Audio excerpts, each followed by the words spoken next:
Hey guys, it's Deborah.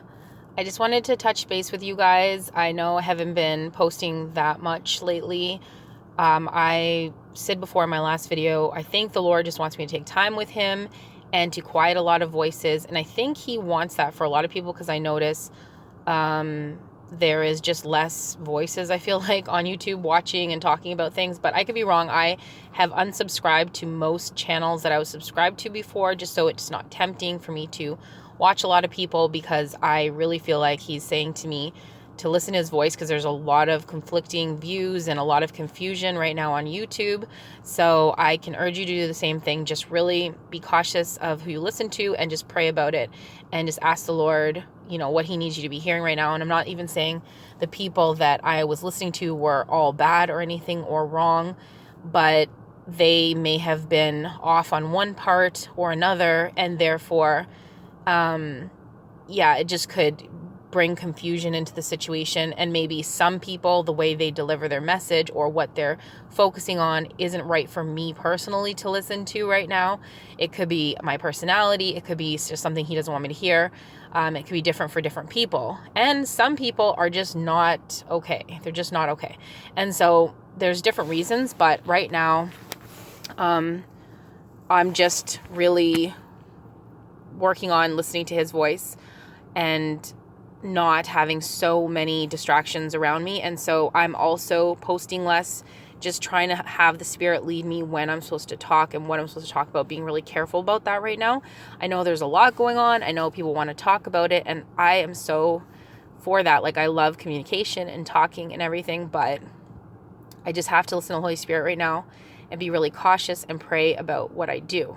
So I'm just going to try to just do that and just, try to keep in touch with you guys, but at the same time, listen to His leading. So this is what I thought I should talk about, which I think is really, really huge and important, is this article. It was made November 25th. I'm just recording off my phone, so hopefully this works because I haven't done it this way in a while. And my phone's almost dead. So anyway. Yeah, it was November 25th, and it says a fourth election. This is the Times of Israel. Sorry. A fourth election within 2 years is now a certainty. So why does that matter that a fourth election in Israel is going to happen? Like, why does that matter? It matters because of a prophecy that we've been following. Now, sorry, this is kind of like a more advanced channel when it comes to some of these topics. Like, it's hard for me to explain every little thing because I've talked about it so much, but there are many rabbis who've had prophecies. Many have been wrong, and I really do try to focus on Rabbi Kaduri, which he was a believer in Yeshua at the end of his life. So even though he was a Kabbalistic rabbi and everything through his life, he at the end believed in Jesus. And so therefore I listen, I believe his word is something to be taken into consideration.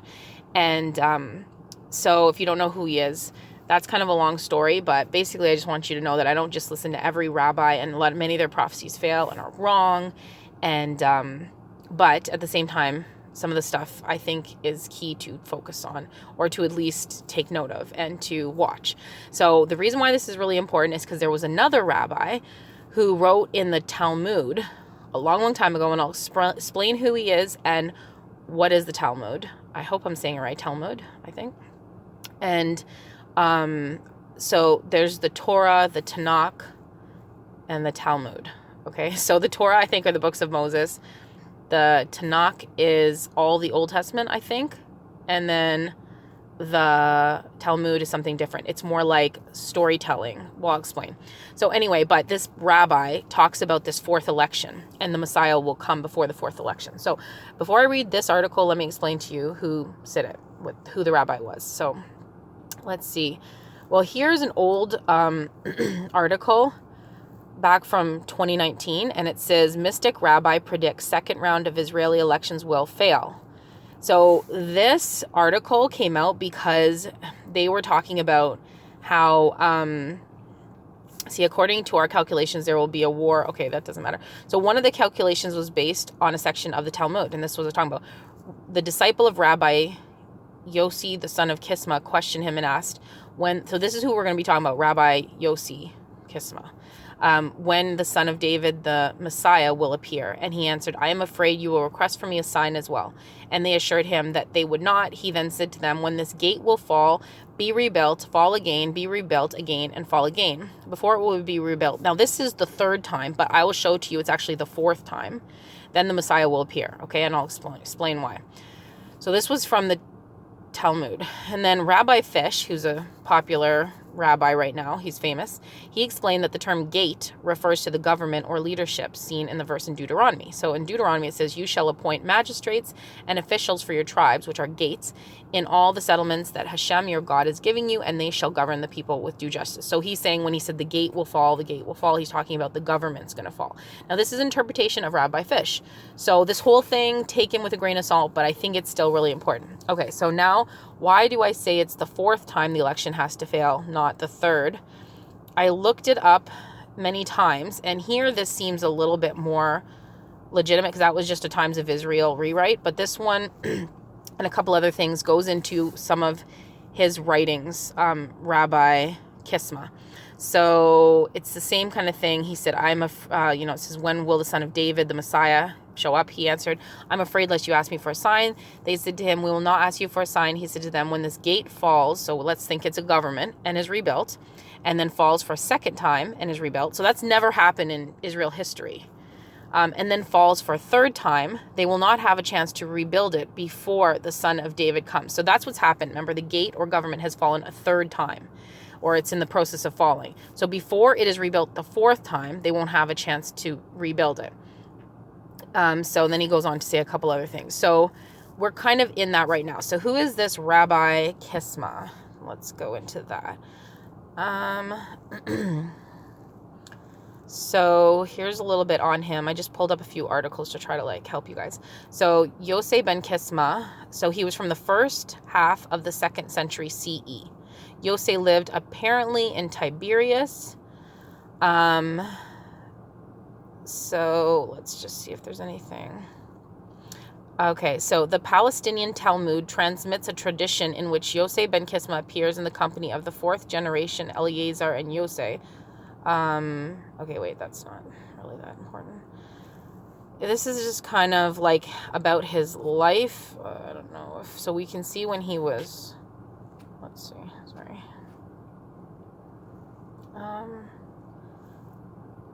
He did have a prediction that did come true, a prophecy, which I can't remember which one it was, but that's why this one might come true, because he had prophesied about something else. Sorry, I don't have all that info, and that had come true anyway. So let's see here if there's anything here. Nevertheless, Yosei looked forward to the redemption and believed that Israel would fall into the hands of the Parthians. It was said that within a few days, Yosei ben Kisma died, and all the great men of Rome went to his funeral and made great lamentation for. Okay, so that's not really anything. Okay, so I don't really have anything here on him. I guess the main thing is kind of when he lived. So we know he lived in the first half of the 2nd century CE. So a really long time ago. Okay, so that's not that helpful. Let's see here. I looked up about the Talmud.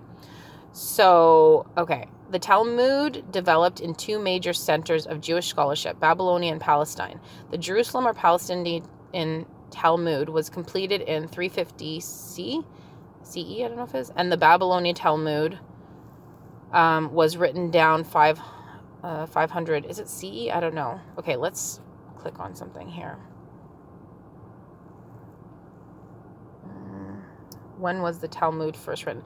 It was compiled in the 4th century in Galilee. The Babylonian Talmud was completed about the 500 year, though it continued to be edited later. The word Talmud, when used without qualification, usually refers to it. Okay, that's it. Basically, it's more stories than it is from what I understand, written stories or verbal. I don't know if it was verbally passed on. Then it is the Torah, which is law and stuff like that. So I'm trying to see if there's something, and some of you may know a lot of the Talmud, but I just wanted to show you where this is coming from and why I was even bringing it up. So to greater extent than the other main Jewish holy book is the Torah. The Talmud is a practical book about how to live. Yeah, so that's a good way, I guess, to put it. So the Torah is a holy book. The Talmud is a practical book about how to live. So I just wanted to give you a backup on this. And so basically, Rabbi Kisma wrote in the Talmud, and he also wrote this whole thing, this prophecy, that Son of David, Messiah, would come when the gate has fallen. When the gate has fallen 3 times, and before it can be rebuilt, the 4th time, basically, the Son of David would appear. Sorry, I'm like a little off here. I'm in my car and I'm just distracted, but I'm trying to get it through. Okay, so let's read this article together. So we know we're in the moment where if that prophecy comes to pass, then, and others of his has, then, literally it's any moment now. Let's read this together. So a 4th election within 2 years is now a certainty. A high court decision cuts Israel's long-suffering government offline support, and everyone from left, right, and center is readying the campaign. Okay, so sometimes it's important to state the obvious. The 35th government of the state of Israel was a halting, limping mess. It couldn't pass a state budget, struggled to craft coherent coronavirus restrictions, often failed to enforce those it managed to approve, and couldn't fill vital posts in the public service from top cop to key public health officials. I don't know why I'm reading like this. I'm sorry. You might have to put this on 1.5 speed to get through this. Sorry. It couldn't even coordinate among its bickering partners basic steps to streamline the new regional normalization moves, as Prime Minister Benjamin Netanyahu insisted on keeping his blue and white partners far from any limelight or credit. It was that compartmentalized that the left, the defense ministry scrambling to sign a new agreement with the Pentagon, ensuring Israel's qualitative military edge after the surprise discovery that the UAE peace deal included unofficially a fleet of F-35s for Abu Dhabi. So it'll make sense why I'm reading this article and what it entails for us. Many might understandably consider it a mercy then that such a government's end is now imminent. 4 developments in recent days clarified the point and removed all doubt. Gantz submarines are just the beginning. The first, as already noted, was Defense Minister Benny Gantz's decision that this week to establish an inquiry into this so-called submarine affair. The inquiry will submit its findings in 4 months, just in time for Election Day, if the 23rd Knesset, as expected, dissolves when it fails to pass a 2020 state budget by December 23rd. So there's timeline here, guys, seriously. So if things don't happen by like December 23rd, you'll see. So it's going to matter. So like I said, if this gate falls this next time before it gets rebuilt, so the next elections, Messiah is going to come. Now, whether he meant Messiah as in who they're looking for or who we're looking for, it's probably who they're looking for, which is not Jesus. But that coincides with when the rapture happens. Okay, so, and the beginning of the tribulation. Okay, so that is blue and white leader Gantz is taking a step he learned from Netanyahu. Incumbency has its political advantages, and only a fool would fail to use them. Just ahead of Election Day, a defense ministry report will be made public that will bring into the news spotlight corruption allegations that have ensnared some Netanyahu's closest advisors.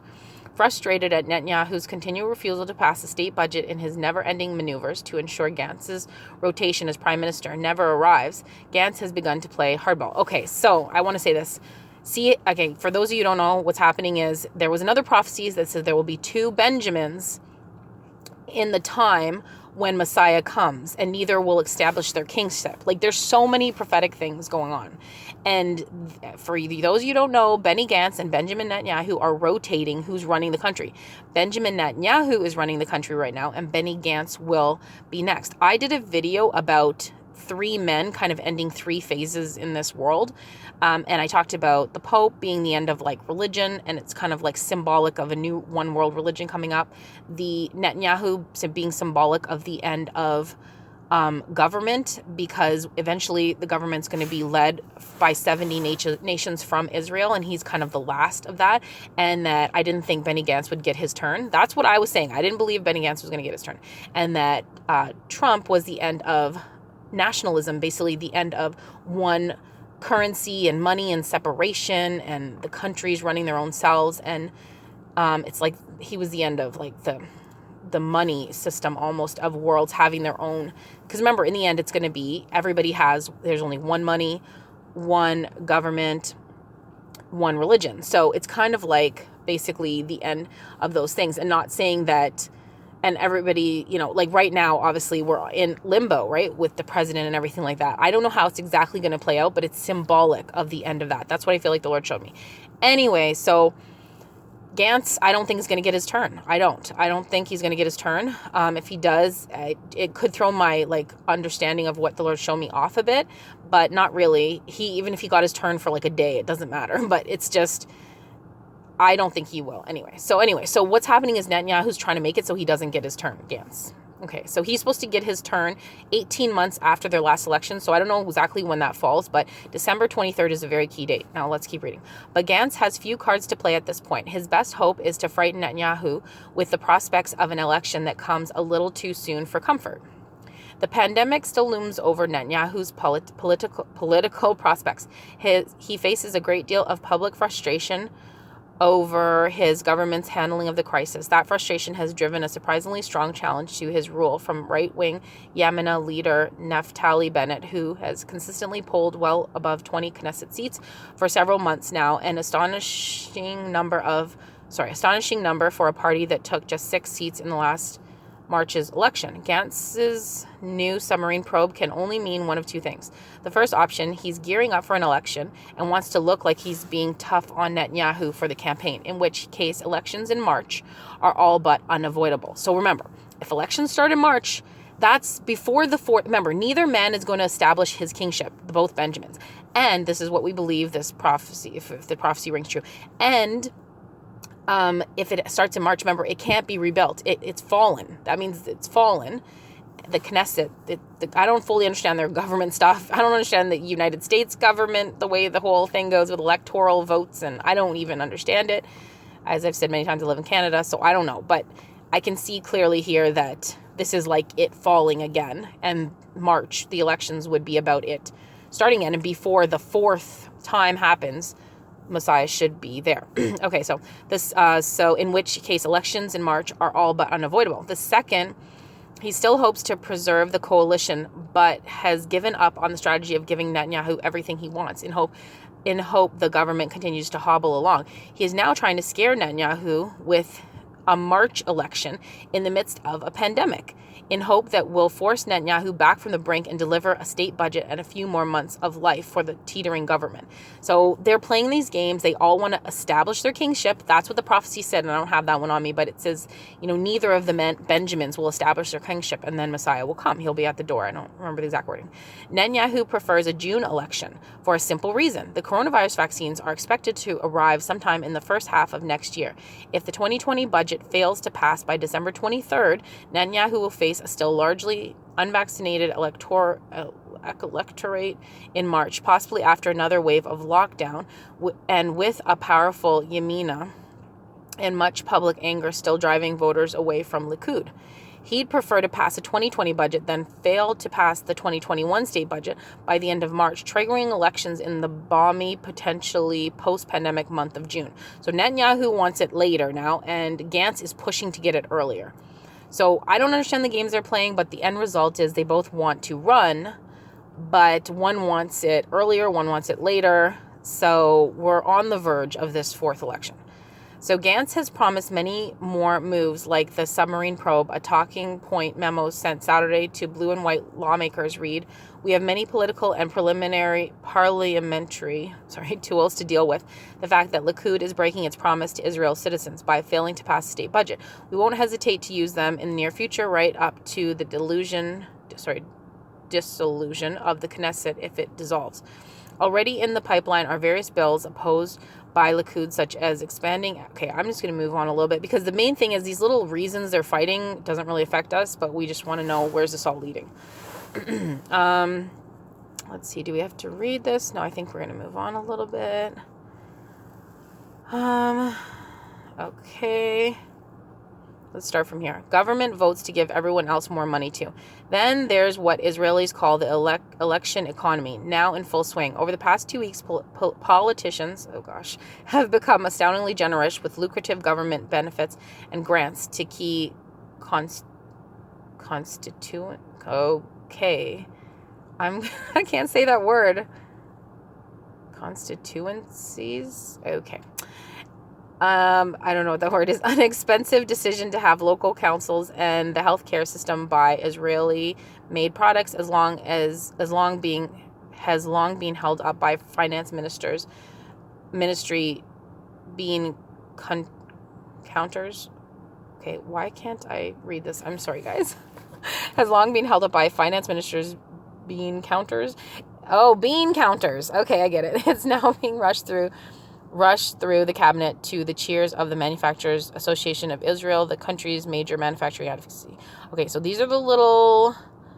okay, no, this one's important. Okay, last week, over 1 billion shekels were approved for Israeli communities near the Gaza Strip as the Globe's businesses... I believe they still use shekels. Like, wow.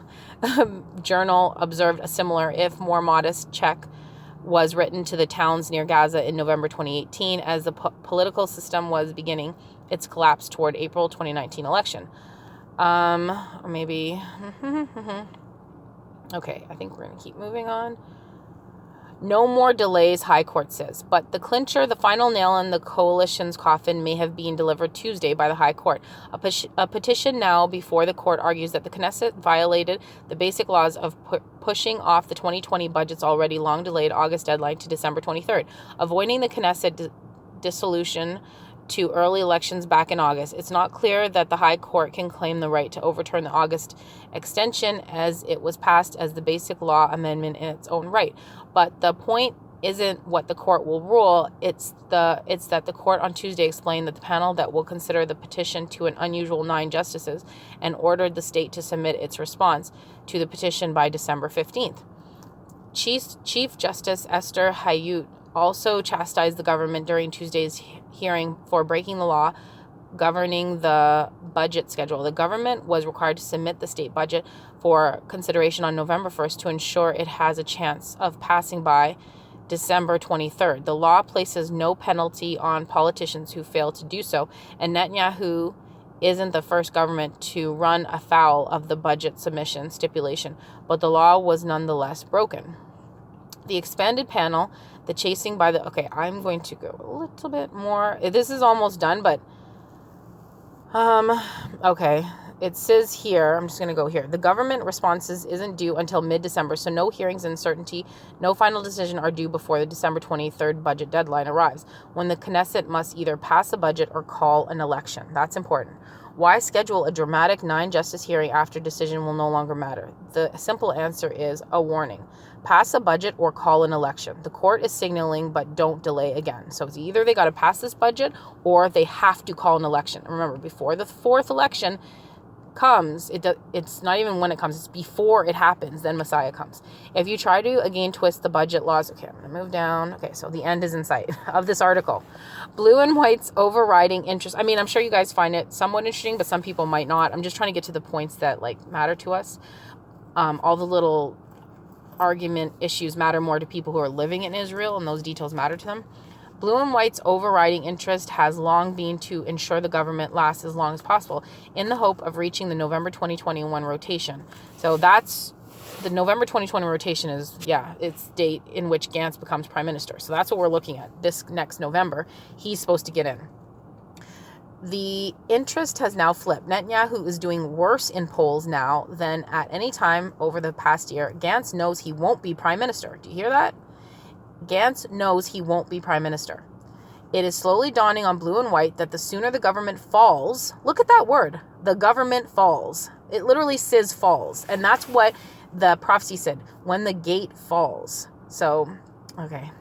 The sooner the government falls, the worse Netanyahu fares and the better its own chances for surviving to fight another day. So Gantz is like, if I don't get an election soon, I'm never getting in. So things kind of changed. Like, I think he didn't care, and he wanted it in November 2021, and it was better for him. Now it's better for him to try to make things quicker. So it's hard to escape the feeling that everyone, opposition, coalition, high court, and everyone in between, seems increasingly eager to bring to an end the tortured saga of Israel's frail, fractured 35th government. So I think that's where it ends. So I think the main thing is that by December 23rd, everything has to be decided. See, it says the end is in sight. Okay. So Gantz, and it says here that, I don't know if it's, where does it say here? Yeah, over here, it says Netanyahu is doing worse in the polls now than at any time over the past year. Gantz knows he won't be prime minister. Okay, and so this goes in line with what I was saying about the three men and who's like the end is near kind of thing. So I just wanted to share this with you guys because basically I do believe there's a good possibility that this prophecy will come to pass. It is very old. It is from the Talmud. And what I did read about this Rabbi Kisma, he'd said what was going to happen to Israel. I can't remember. It was about some defeat they were going to have or something like that. And it actually did happen. So he did prove to have a prophetic gift. So that being said, it lines up, like I said, with the two Benjamins not establishing their government. And Gantz is literally saying, I'm not going to get my turn. I'm not going to get my turn. And I need to do something quick, and I need to call an election. So I don't pretend to fully understand everything, but I do see that if they don't do certain things by a certain date, then I guess December 23rd, then it's something about the budget, then they are going to have to call an election. And that means before the gate, he even said, in this article, it said the gate will fall. So before the gate falls, before it is rebuilt the fourth time, if it falls for a third time before it is rebuilt, Messiah comes. So what are we looking at time-wise? So December 23rd, that's kind of like the cutoff. There's a lot of stuff going on in December. And then 2020 is over, and you got 2021. So December's really huge. Like, basically, I just feel like we're going to know a whole lot more. It kind of feels like right now we're all kind of like, what is going on here, Lord? Like, what is going on here? And we do have some vision. 2020 has given some vision, some clarity. But now that we're so close to the end, doesn't it feel kind of like we've hit a pause button, almost like a quiet, what is about to happen here? And then I think December is going to be when there's a lot more clarity. I really do. Whether we see 2021 or not, I can't say for sure. I can say that I just have this feeling like December is going to bring just a lot of answers. Well, it no matter what, like, it's so funny. People are prophesying, oh, there'll be this huge thing in November or that. Like, no matter what, if there's elections, anyone can prophesy that because there's going to be a huge thing in November because it's elections. So it's going to bring change or not. Like, that's kind of like, I just feel like that's an easy one to kind of predict. But what I'm saying is that December, and which is kind of, again, easy to predict, so we can all just look forward to that, is going to bring a lot more clarity. So there's the U.S. elections, but this election is really going to, I think, make or break what's 2020 is going to look like. So sorry if that was vague. I did want to share that with you because I know some people are looking at these prophecies with me, these, rabbis' prophecies. And again, I do not just follow rabbis, but I do keep an eye on them. And especially Kaduri, who believed, he said in the end that Yeshua is Messiah. So, that's, pretty big. And basically, he said many other things that kind of coincide with what is happening right now in the way of the two Benjamins and all this kind of stuff and when Messiah is coming. So I just wanted to report on this and let you know, like, this is a recent article, November 25th, and they are saying they believe this fourth election's on the way, and before it happens, so before the government is built again, it's over. So if these prophecies all fail, I mean, that's a lot of different things all at once. And then it's all coinciding with the fig tree prophecy, which is from the real word of God, which is, you know, from Jesus's mouth, the real parable. Again, the Talmud is more of it says a book of daily living and how to live and stuff like that. So it is not a holy book, but at the same time, like, you know, the Bible quotes Enoch and other books, not holy books in that way, but just books that obviously have some value. So I just wanted to report on this and tell you guys it's confusing so that you understand, like, what are you looking for? What are you looking at? And to try to understand it to the best of our ability.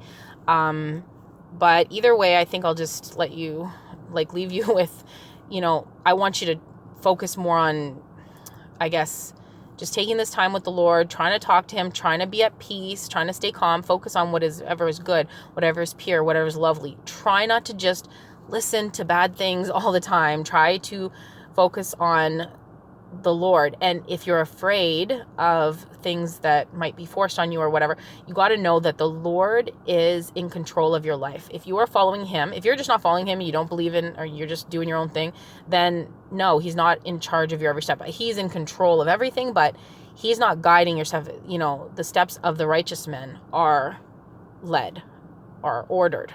Okay, I'm probably paraphrasing that a little wrong, but the steps of the righteous man are ordered by the Lord. So when you're following him and you're abiding in Christ, then, you know, you believe Jesus as your savior, you know, so basically your steps are ordered. So I don't know what your future is going to hold, but however it is, it's his plan. Like, he's not shocked, you know, he's not going to be confused. Things have happened in my life where I'm like, you know, they're very, very hard. How could I get through them? But he knew that they were going to happen, and he knows how I'm going to get through it. That being said, that may not go that way. It may be that, you know, his steps that are ordered are that we get out of here because lawlessness is about to arrive. But that's not easy either, because we're here in this moment where we're kind of like confused, and we have to have faith. Without faith, it's impossible to please God. So we're in this moment where we have to have faith and patience and be still and just trust, be still and know. And all these things are not easy, but we can do it. You know, we can do all things through Christ, you know, who strengthens us. So we can do it, but it's hard, and it can be lonely and confusing. But I do think there'll be a lot of clarity in December, whether the clarity is we're up in heaven, whether the clarity is just there's answers about what's happening with the U.S. government and what's happening with the Israeli government, or other things that we couldn't even predict. You know, like there's a verse, or Jesus said that today is evil, has enough evil in it itself. You know, we don't have to worry about tomorrow. Today has so much to worry about in it. So we definitely have to just take it one day at a time. And we're getting very, very, very, very close. You know, we were called for such a time as this. This is who we are. We're those people. And even though some people think, okay, things are going to just go on forever, we have like endless amount of prophecies that are being fulfilled right now.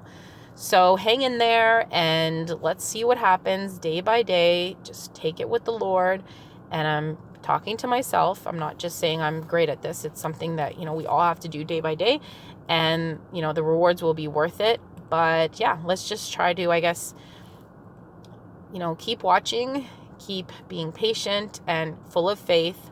Because when he comes, will he find faith on this earth? And I believe, you know, he will in some of us. So I guess that's it. And soon we'll have an update on all of this. I know it'll be very soon that we will be able to, you know, say yes, you know, this prophecy is being fulfilled, or no, it is not, or it's going to take months more, or it's like around the corner. We're going to know a lot more about what's happening in the U.S. And I just think like things are about to kick off. Like a lot of things are about to kick off. And so, yeah, I guess that's it. Oops. I think I just got a message from somebody. So anyway, yeah, I guess that's it. So I hope you guys are staying strong, and I hope you're safe. And I'm sorry that I took some time, like where I wasn't like trying to encourage you guys. I'm just going to pray through whatever the Lord has me to do. And maybe he just wants you to be close with him right now. So I guess that's it. And yeah, we'll touch base as soon as I can. And I hope you are having a blessed day or evening. And yeah, I hope that we see each other very soon in the air. and then everything will be completely clear. And 2020 will be over finally, and I cannot wait for that, to be honest, because this has been crazy, and oh my gosh, the craziest year ever, I feel like, in all times of history. And it's almost over. So until next time, I will talk to you guys again soon. God bless and shalom.